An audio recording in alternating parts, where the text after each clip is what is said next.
অবাক হবেন যদি লিওনেল মেসি 2026 সালেও ব্যালন ডিওর জিতে নেন। অবাক না হওয়াই বরং ভালো, কারণ এর মাঝেই তো গোল.com এর ব্যালন ডিওর পাওয়ার র্যাঙ্কিং এ জায়গা করে নিয়েছেন তিনি।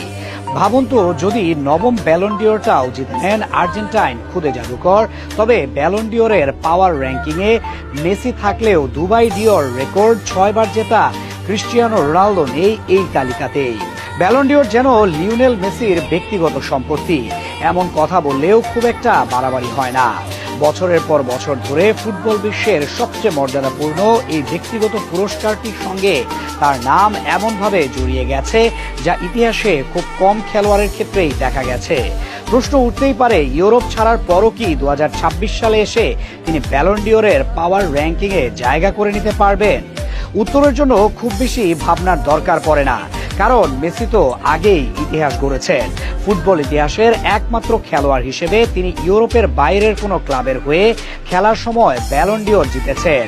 এই কীর্তি প্রমাণ করে মেসির প্রভাব শুধু কোনো নির্দিষ্ট লিগ বা মহাদেশে সীমাবদ্ধ নয়, তার জাদু বিশ্বজুড়ে সমানভাবে কার্যকর। মেজর লিগ সকারে চলতি মৌসুমে মেসির পারফরমেন্স ছিল রীতিমতো অবিশ্বাস্য। মাঠে নামলেই পার্থক্য গড়ে দেওয়া, ম্যাচের ভাগ্য একাই বদলে দেওয়া, এই চিত্রটা যেন বারবারই ফিরে এসেছে।